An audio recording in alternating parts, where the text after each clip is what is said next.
Vous avez voulu me faire du mal, mais Dieu l'a changé en bien. Genèse 50, verset 20. Avant d'arriver dans les palais d'Égypte, Joseph a dû passer par la case prison.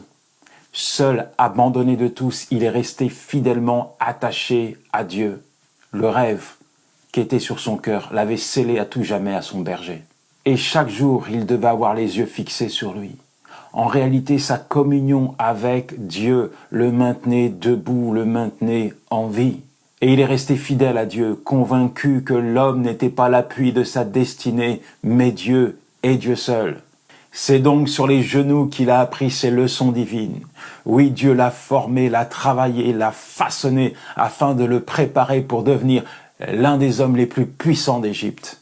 Mon ami, alors que tu es en train de marcher sur ce chemin qui te conduit à ton rêve, je veux te dire une chose, tu vas tomber, tu vas trébucher. C'est pas un souhait, mais c'est comme ça, la vie est faite ainsi. C'est pourquoi tu dois mettre toute ton attention, ton focus sur Dieu et sur Dieu seul, parce que c'est lui qui va te conduire vers ta destinée. Et même si parfois tu as l'impression d'être plaqué au sol, paralysé, ne plus avoir la force de bouger, n'oublie jamais que Dieu tournera les choses en ta faveur. Il changera le mal en bien pour toi.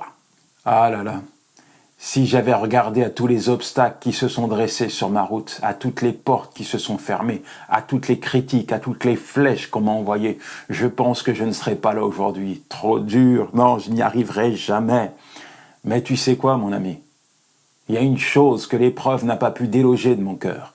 C'est celle-ci. Dieu est fidèle. En fait, la fidélité de Dieu, je l'ai expérimentée dans les vallées les plus sombres de ma vie.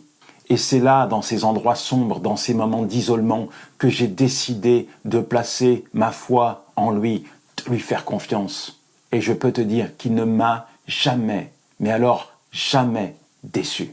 Mon ami, quel que soit ce que tu subis actuellement, continue d'avancer. Le plan de Dieu n'échouera pas, il va s'accomplir dans ta vie. Le monde, la terre entière peut se dresser contre toi, mais il n'y a rien, entends-le, il n'y a rien qui ne pourra faire échouer le plan de Dieu te concernant.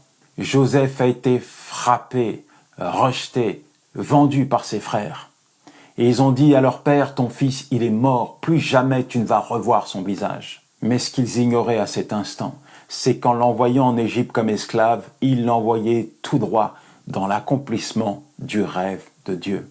Alors mon ami, même si tu as l'impression d'être seul à la poursuite de ton rêve et de passer au pressoir de l'épreuve, sache que Dieu est avec toi.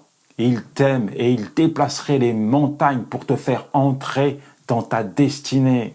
Prends courage, fortifie-toi, médite sa parole, parce qu'avec lui à tes côtés, tu vas y arriver. Et garde au plus profond de ton cœur cette vérité. Toute chose concourt au bien de ceux qui aiment Dieu. Romains 8, verset 28.